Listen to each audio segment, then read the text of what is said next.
think one of the biggest things to understand from this executive order, if you don't take anything else away from it, is the government wants to move into the world of automation. They want continuous monitoring and they want automation. They know that having terabytes, zettabytes, whatever bytes you want to call it, of data and logs that no one is looking at is a waste of time and money. Hi, you're listening to The Secure Developer. It's part of the DevSecOn community, a platform for developers, operators, and security people to share their views and practices on DevSecOps, Dev and Sec collaboration, cloud security, and more. Check out devsecon.com to join the community and find other great resources. This podcast is sponsored by Snyk. Snyk's developer security platform helps developers build secure applications without slowing down, fixing vulnerabilities in code, open source, containers, and infrastructure as code. To learn more, visit snyk.io/TSD. That's snyk.io/TSD.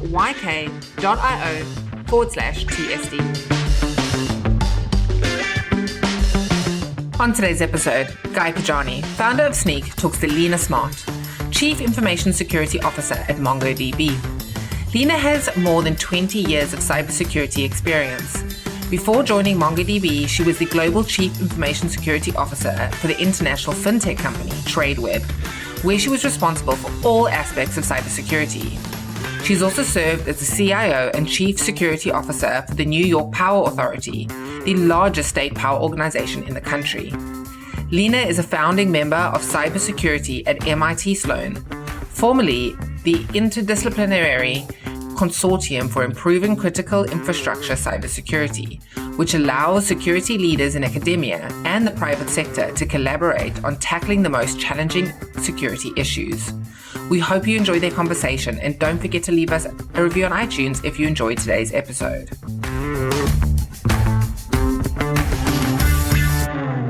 Hello, everybody. Welcome back to The Secure Developer. Today, we have a really exciting guest. We'll talk about bigger and broader and industry-wide views from her a broad purview here on the chat. Lena, sort of no pressure here at the at the expectation setting. We have Lena Smart, who is the Chief Information Security Officer at MongoDB. Lena, welcome to the show.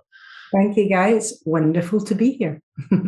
So, Lena, before we dig in over here, tell us a little bit about what you do and maybe a little bit of your journey into security and your current position. So, as you mentioned, I'm CISO. I'm also responsible for governance, risk, and compliance. So, did some auditing and things in my past life. And when I started the job, the first day actually, the then CTO, Elliot Horowitz, kind of walked by and said, "You know about governance, risk, and compliance stuff, right?" And I'm like, "Yeah, but yeah." He goes, "Okay, good, because you're in charge of that as well." I'm like, "Oh, okay." So that was fun. He was amazing. He's one of the reasons that I came here. So I was quite happy. I quite liked having even more responsibility 3 hours into the job. I didn't have the usual path, although I'm yet to find the usual path into becoming a CISO. But I guess generally people, especially in this country, you leave school, you go to university, you do a degree, blah, blah, blah. I left school at 16. You can tell by my accent, I'm not from America, I'm Scottish. So in Scotland, you can leave school on your 16th birthday, which I did because I had to go get a job and help my mum and help support my family, my mum's family. I don't like to say that I'm self-taught because that always sounds a wee bit smug. I'd prefer to say that I've had lots of teachers and mentors along the way, and I've been very fortunate in that respect. But also I've worked long hours and I've read a lot of books and I've been in training classes and I love doing exams. I think there's something wrong with me, but I absolutely love doing exams. So it is unusual. I will grant you that. And what was kind of the impetus a little bit for joining MongoDB, or like what was the role you moved from to this one? So I've been in America for about 25 years, and about 17 or 18 of those years were spent working in the power industry. And I moved up from being in the help desk in the power company that I worked for, and I eventually became their CISO, and then I became CIO, and I really enjoyed that. But I just got, to be honest, I was too comfortable, and I got, I just hit a wall, and I thought, I always told myself, if I'm ever waking up and I don't want to do the job anymore, I'm not going to do the job anymore. And so I started to look around, and I phoned some people and said, hey, I'm thinking of making a move. And first of all, they were like, oh my God, you've been there forever. Why do you want to leave? And I'm like, because I've been there forever. I want to change. So my friend in FinTech, Tradeweb, he said, oh, we're looking for a CISO, and it's the first CISO. And I thought, oh, that would be interesting, because I worked for the New York Power Authority. I was their first CISO, and then getting the opportunity to become a first CISO again at Tradeweb. So I took that opportunity, and I had a lot of fun there, set up a really good team. And after about 3 years, MongoDB approached me and said, hey, we're looking for our first CISO. And I thought, oh, this is a third chance to do something. And, I thought, I love being the first. I like not stepping into someone else's shoes, because probably you as CEO don't come up with this either, but you know how when someone gets a job and someone else has done it, and it's always like, well, Jim did it that way. Well, Jemima did it that way. Why are you not doing the same as they did? And it's like, well, they don't work here anymore. So I really liked being the first CISO, because I could create my own team. I could create my own rules in effect, and, just bring to light 25 years of experience, basically. So I came to MongoDB because I was given that opportunity again to be the first CISO. And I just really, really enjoy that, setting up the team and setting policies, looking at what's in place already, seeing, can we improve on it? Well, you can always improve on security. And, I'm never one to empire build. I don't see the point of that. And so, I made sure that when I started, I was very clear on what my roles and responsibilities would be, and then how other teams would have dotted lines into me, or I'd just have a really close working relationship with them. And so that's kind of how it's happened. Just kind of over the past 3 years now, we've really developed some excellent working relationships with all of the teams. So it's really good. That's awesome. Yeah, and definitely a great and very valuable competency here. And I relate to the fact, I like to say that if you're comfortable, you're not growing. And so it sounds like you sort of share a bit of that perspective. If you're comfortable, it means you're comfy. You're not. There's nothing new that you're really challenging yourself. No, I like. Not as much. Yeah. I've not heard that before. That that definitely speaks to me. I think.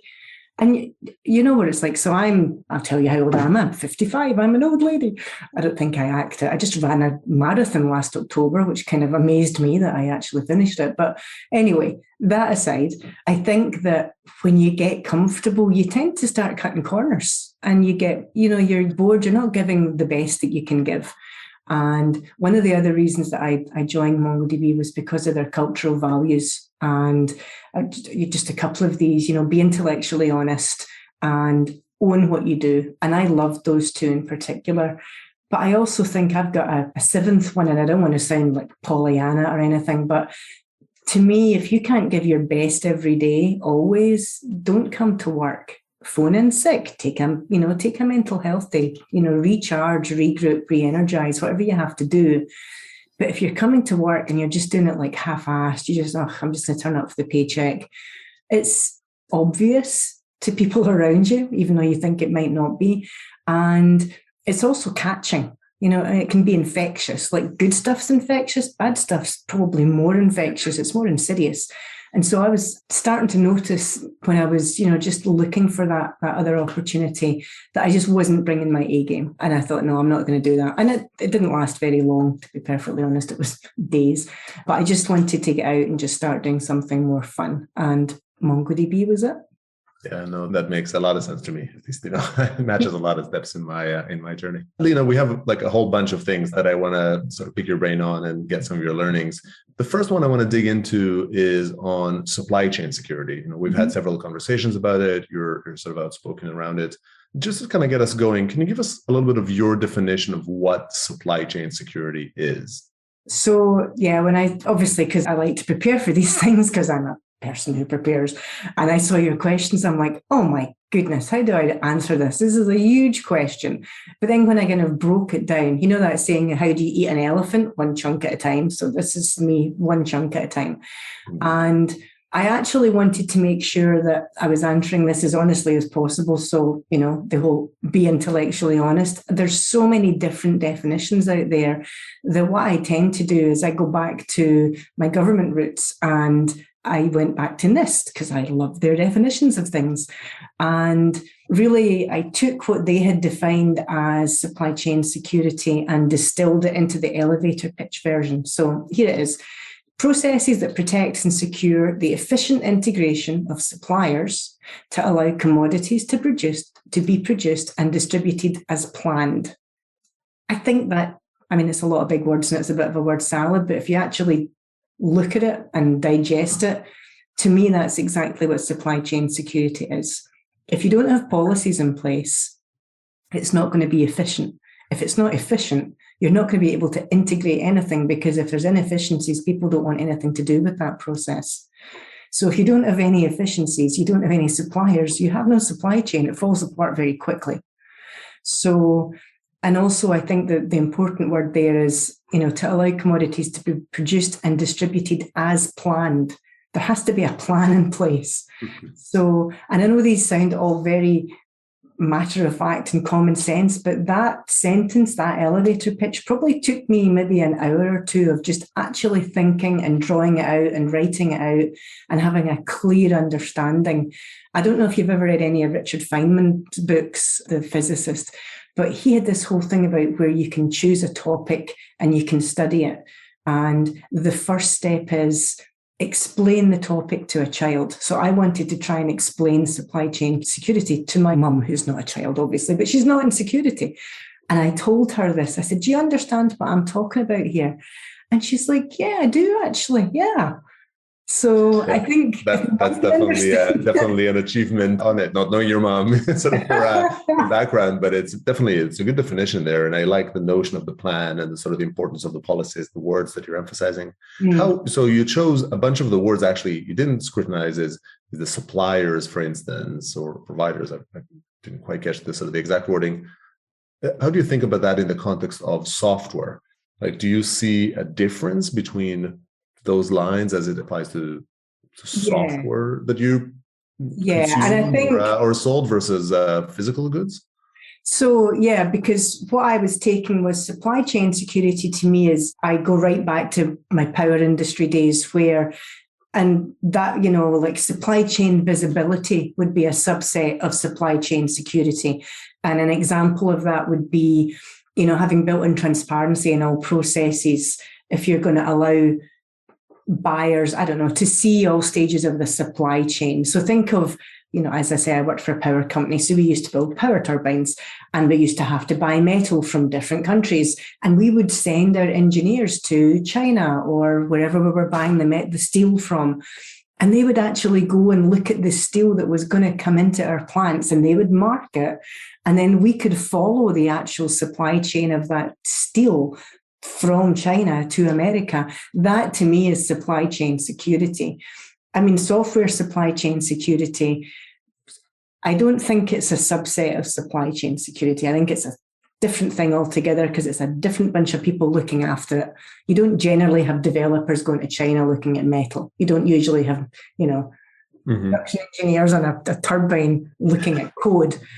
I guess you could do both if you wanted, but to my mind, they are separate.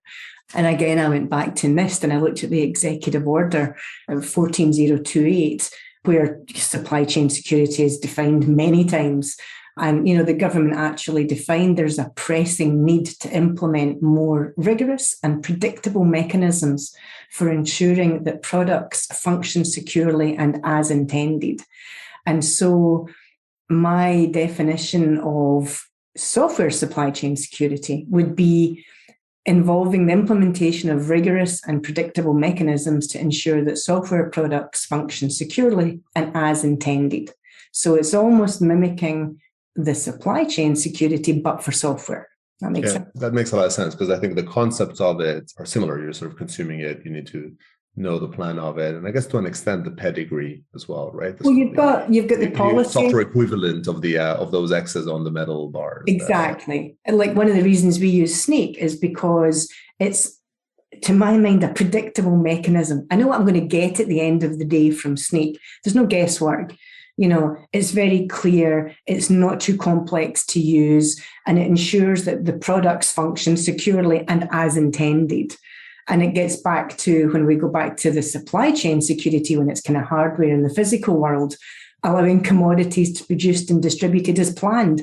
At that point, it's the same thing. One is a bit of metal from China and one is a piece of software from MongoDB. So yeah, no, absolutely. And I love the analogies. So I guess maybe like another play of words here a little bit is the difference between supply chain security, or even maybe software supply chain security, and software supply chain risk. Because I know, you do GRC as well. Do you see a distinction over there? I think so, yeah. And you'd really made me think. I don't normally get asked questions like this. I get asked fluffy questions. So these are really good questions. It's all about philosophy here. It's we try to get it down to the practical, but you have to start from the meta, right, to understand the topic. Exactly. I do. And you're a CEO, I'm a CISO. It's kind of rare that someone is going to ask us, I don't know, a question where you really have to sit and think about it, because, the people who work with us, for us, just assume we know what we're talking about.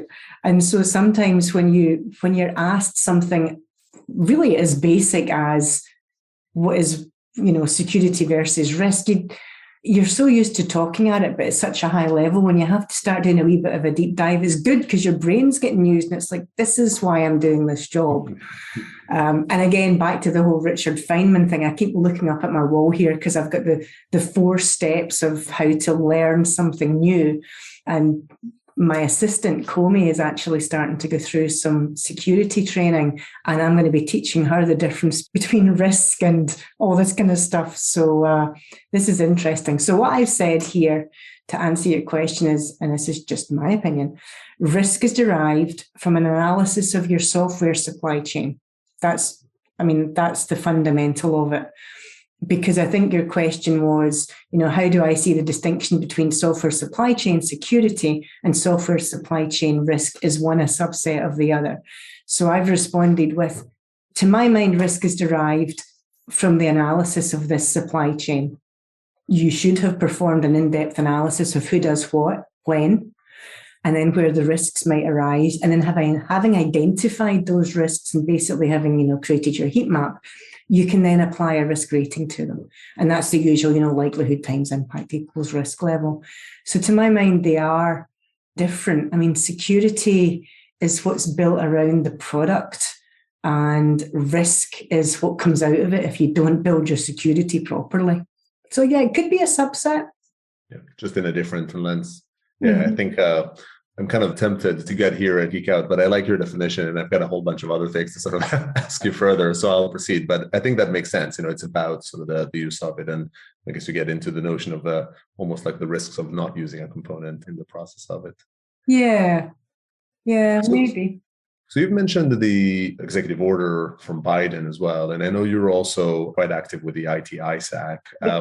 That group or that organization has, done a bunch of work triggered by the Biden executive order. Can you tell us just maybe like a little bit of context about IT ISAC, what it is? I don't know if everybody knows what it is, and what is the type of work that you're doing around the supply chain management and the executive order? So the IT ISAC, and they describe themselves as a force multiplier, and they are this amazing group of people. It's been around for about 21 years now, and they actually enable collaboration between public and private industry. And so I had and there's ISACs, so there's 16 critical infrastructure groups defined by the federal government. And the IT ISAC is the Information Sharing and Analysis Center, that's what the ISAC stands for IT.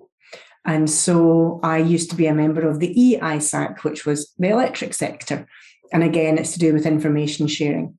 And it just brings people together who maybe normally wouldn't sit at the same table. It's recognized by DHS. So we get some of the most amazing speakers. We've had Jen Easterly come speak to us, head of CISA. We've had a couple of her deputies come and chat with us. I think Deputy Director Wolf, when he was in the position, we had Director Krebs come and speak to us. We just get some of the top people in government come chat with us about what they're working on and how we can help. And that Jen Easterly she set up so many things, but she set up the Security Commission basically to not oversee, but I think just be part of some of the policy and fundamental decision-making processes when it comes to cybersecurity for the USA. And there's some members of the ITISAC who have joined that commission. And I think it's just really important that private industry and public industry can work together in a trusted environment. Obviously before the pandemic, we were meeting in person, and I've just made so many contacts of using the ITISAC. It's an amazing resource.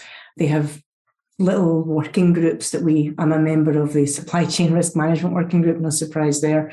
And then we're also working on some other stuff as well. Some special interest groups they're called, or SIGs. Yeah, it sounds like super helpful conversations and interesting talks on it. And I guess, the Log4j conversation is also kind of curious, but are there some highlights that sort of happened when it came to after, I guess, the conversations that sort of ensued after the Biden executive order came out and sort of this context of supplier management?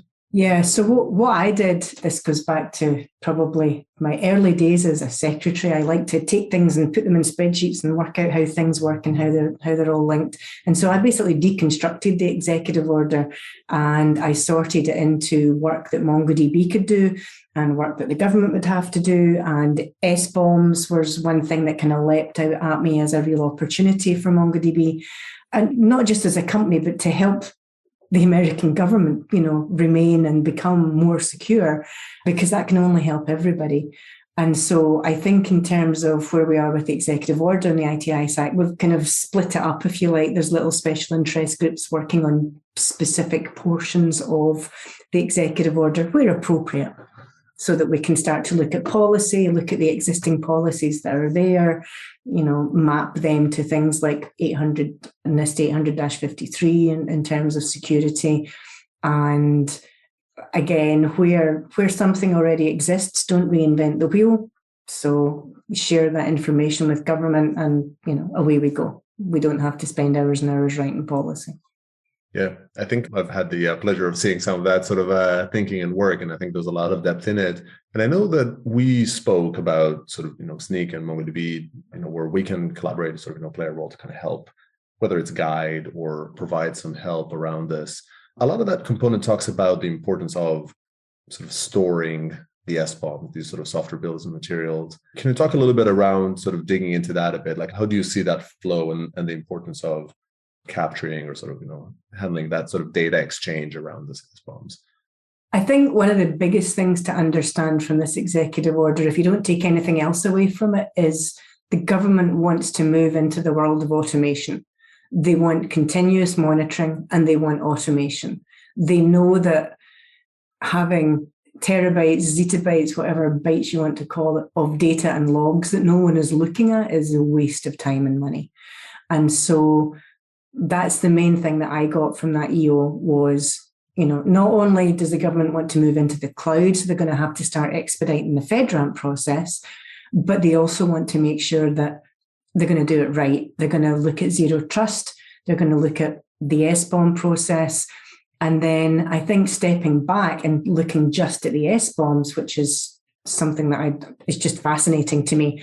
I think that if we were to collaborate, if Snyk and MongoDB was to collaborate, you would basically be the front end because you're providing our SBOM already. We've run Snyk through our software. We have what I would call a software bill of materials that was presented from you, and we would store that information securely in a MongoDB backend in a database. And so that to me is like the perfect marriage of products, just as because we're talking today and it's very well timed. We actually have a webinar coming up on April 19th at 1 p.m. And we're going to actually have a speaker from OWASP to talk about their framework around SBOMs, and also a speaker from NIST. And then also we're going to have Clinton Herget from Snyk on our panel. And these three gentlemen very kindly gave up some of their time a couple of months ago at Homeland Security Week, which is a big government conference in DC. And unfortunately, we had some issues, some technical issues. And so we've decided to redo this SBOM. And it's about utilizing SBOMs to enhance software supply chain security. So all the buzzwords are in there. And it's basically showing how we, MongoDB, can offer the back end, Snyk can offer the front end, and then, of course, NIST and OWASP have different frameworks. So how do we build? Because people are going to want choice. The government is not going to dictate you must use one framework over the other. And so I think we're going to find that we as companies who are, let's be blunt, we're here to make a profit and make money. We're going to have to make sure that we're agile enough to look at any framework that's thrown at us. And also, to my mind, the perfect SBOM would be one that takes, almost a real-time snapshot of the way that your software, your shopping list of software is, which effectively is what the SBOM is. It's a shopping list of all of your software that's in your product. And the flow is constant. If there's a change, someone has to be notified somewhere. And so what is that flow? What does that look like? And I think that's where these frameworks are going to become very helpful. We're also looking at utilizing OSCAL, which is from NIST as well, and it's an automation language. And I think, we've got so many ideas flowing around just now.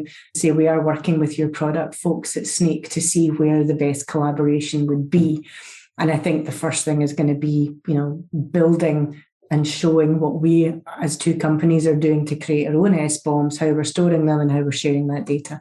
But then I think further on, there's going to be a need and a request, I believe, from the government of continuous monitoring of SBOMs, because they want, companies and government agencies want to know immediately when something has changed that could make their security posture less strong. Yeah, no, absolutely. I think thanks for the both, it's exciting to kind of be working together, but also to on the description. And what I love about the supply chain security world is the different lenses that people bring to it. And I think above and beyond, sort of Snyk is oftentimes the lenses around the discovery and kind of uncovering of what is it that is in your software. And then there is the notion of management that of continuous locally. But I think what you really kind of rightfully point out, and what supply chain security as a topic, and including this executive order, kind of really bring to bear, is the need for exchanges of information, right? The needs of taking that information that used to be, I don't know if it was legitimately good enough, but people made to do with it being at best locally stored and having it be something that is much more exchangeable, which in turn creates all this need that you talked about, interchange formats and the ability to work with it, and creates even more pressure than the typical DevOps kind of fragmentation requires around different solutions to interoperate and take different phases of the process, to combine to something that is at the end of the day automatable and fast. So when you hear about a problem, you can kind of respond to it quickly. Well, you raise a good point as well. So now my brain is just on fire, because I'm thinking, this is a great opportunity for us as companies to look and see how we can better supply SBOM information for the government. But also, there should be a way, we should always be looking to streamline these processes and keep them as clean as possible. Because my worst nightmare is that, just for talking's sake, we've got 100 government agencies and there's going to be 100 versions of our SBOM because every one of them want a separate one. Whereas the perfect world would be there's one storage space and it's secured, and the 100 government agencies have a login and they just say, I want to see the SBOM for MongoDB and I want to automate it by doing blah, blah with this API. And you've got your one source of truth, you've got your one SBOM per company in this secure MongoDB repository being created, continually monitored by Snyk, and away we go. There we go, just solved SBOMs in 2 minutes. Yeah. Only it was that easy. No, we just need to build that, It's all we'll just. Are you free Saturday? Because So I think first of all, to the audience, thanks. We dug into probably like a little bit more product talk than we typically do, but I do think that this exchange between the companies is maybe a useful lens as well to understand the problem space and kind of understand what needs to happen in the ecosystem. I'd like to sort of switch out. We can probably talk for hours about supply chain security. It's a big, meaty topic and definitely mindful. But I'd like Lena to kind of move you maybe back a little bit into MongoDB's programs, sort of security programs that you run. And there's sort of a couple of topics that I think are especially worth raising over here. One is a bit about org structures. So, we talked about how you're the CISO, including GRC. And I believe that in MongoDB, the product security team is separate. It's not a part of your organization. It's more part of the technology part of the org. Can you tell us a little bit about, first of all, just like lay of the land, how do the responsibilities split roughly? And then just talk a little bit about how do you interact between the groups, given they are two lenses on security in some respect? Do you align? How do you collaborate? Sure. So, first, let me be absolutely clear. All aspects of security are my ultimate responsibility, up to and including physical security. And so even though we have product security rolling up into the chief product officer's house, as the CISO, I take full responsibility for our security programs, products, and posture. And maybe that's different for other CISOs, but that's what I signed up for. I actually enjoy that responsibility. And it's that one throat to choke. It's what the board expect. It's what I expect. So just to clarify that. Yeah, very important clarification. Yeah. So the lay of the land basically is our product security team, led by the amazing Ben Cefalo, folds up into the chief product officer, who is Sahir Azam. And we meet daily, probably. Ben, I think, is in an airplane or on vacation or something this week. Otherwise, I'd be talking to him every day. We are absolutely not siloed, even though we're separate groups. We have a great collaborative relationship with his entire team, to the extent that he will help me interview members of my team for jobs and vice versa.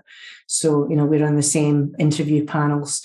We've discussed systems development lifecycle and security within that, and we help each other understand the business needs. For example, for FedRAMP, we've worked absolutely hand in hand on our FedRAMP project.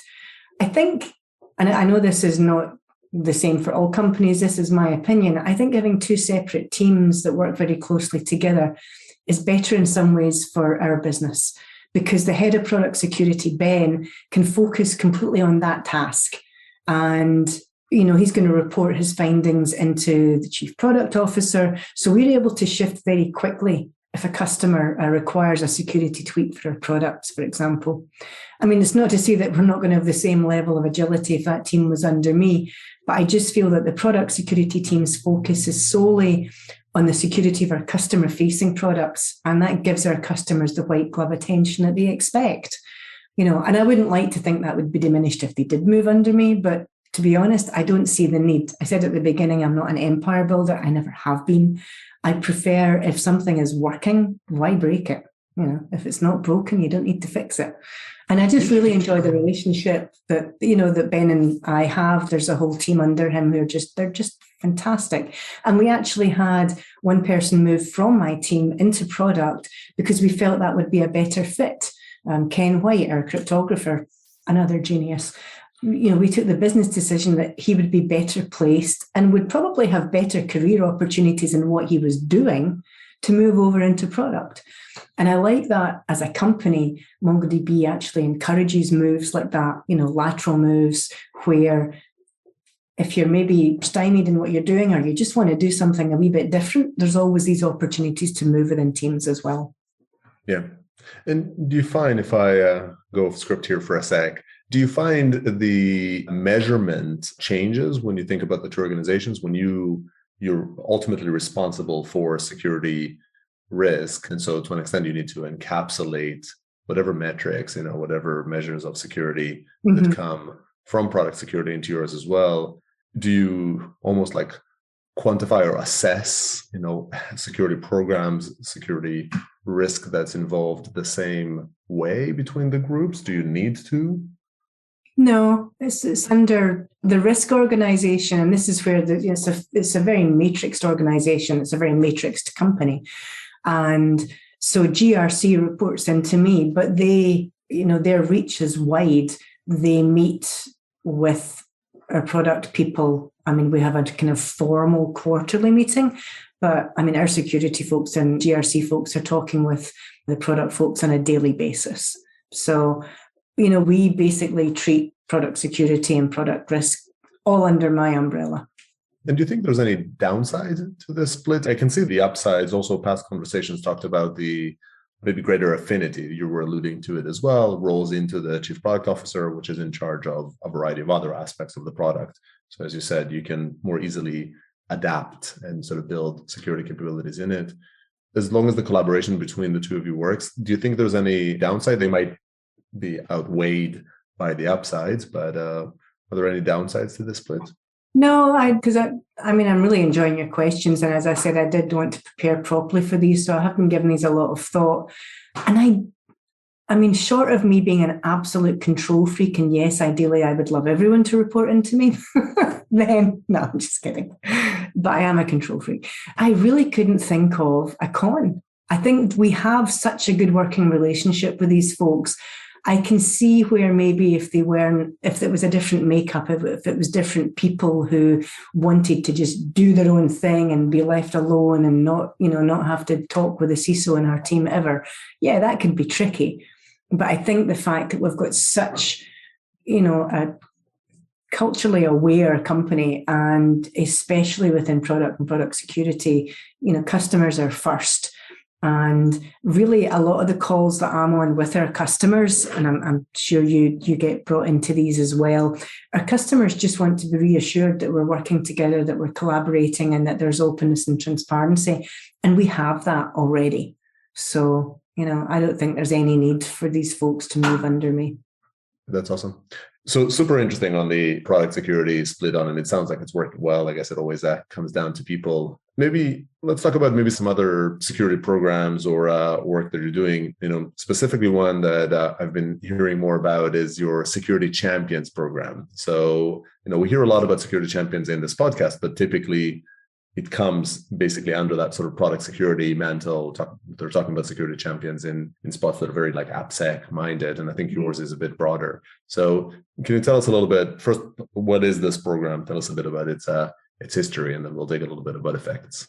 So this is a program that I've been running since I moved to America, since I started to work in security full time, basically. I always had an understanding that people were fascinated with security, and they've continued to be, because it is one of the most fascinating fields to work in.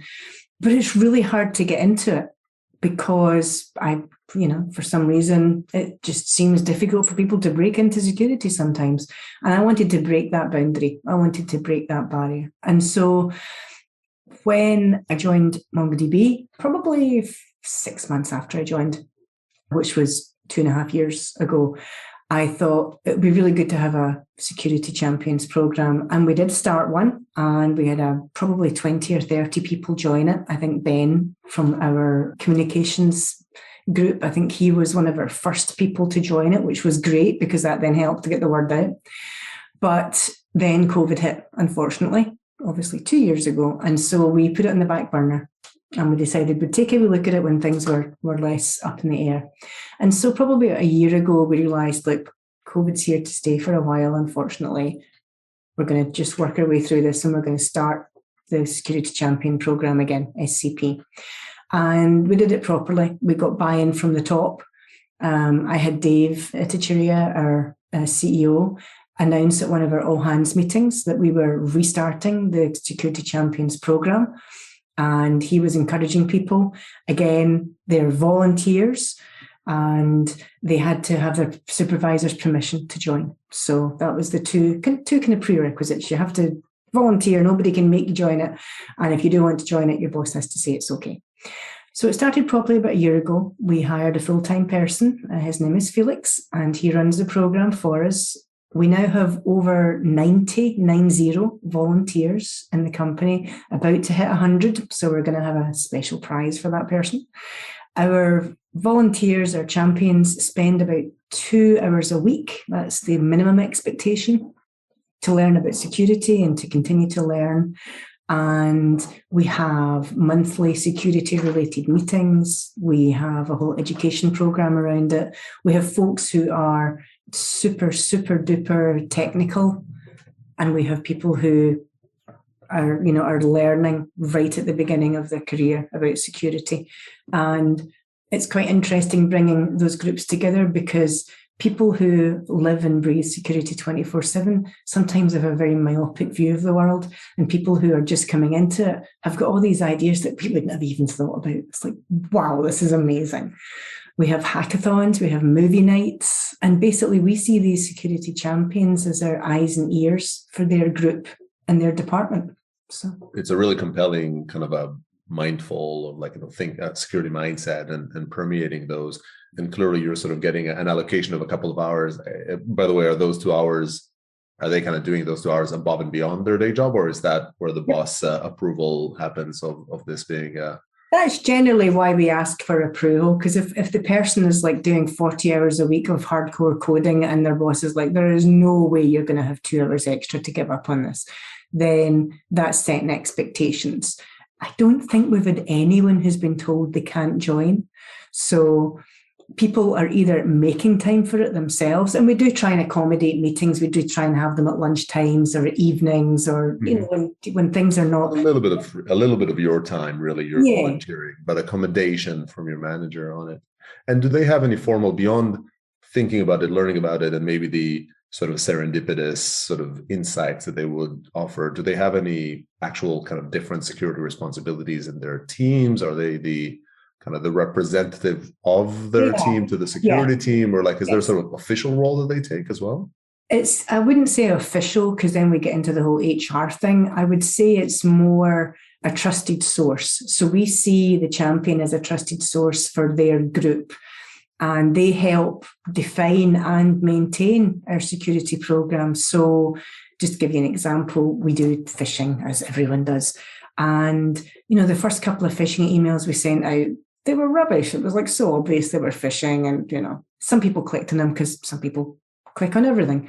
And so what we did was we wanted to use the champion program to define phishing emails that would be harder to detect, but not annoying, and not those where, 2 weeks before Christmas, click here to find out what your Christmas bonus is. It's like, no.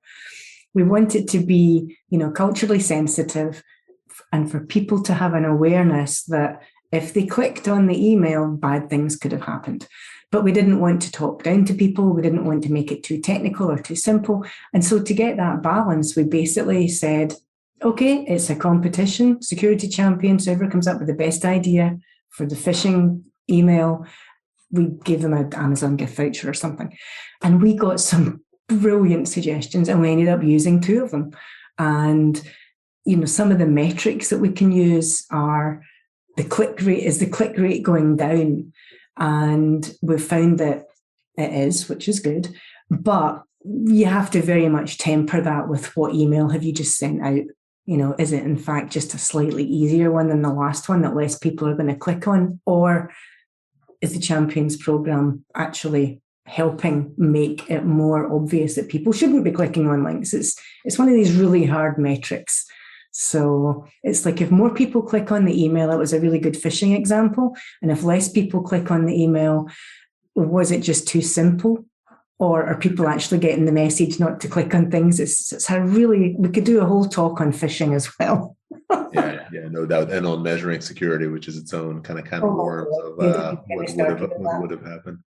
So it sounds really kind of compelling, I guess, as just sort of engaging people in the journey. And I love the kind of crowdsourcing creativity there on security. I've got this warm spot in my heart for swag. Do you have any dedicated swag for the security champions? Do they get a t-shirt or something on it? We do. I've actually got my security t-shirt on, which is, I don't know if this is being videoed, but anyway, we've got the MongoDB leafy, but it's a thumbprint. So, and then we also have a smaller version of that just says SCP, Security Champions Program. So yeah, we've got swag. Of course we do. That's awesome. I love, we had all the way back, one of the early episodes talked about sort of a swag-driven security and the motivation that you can do for it.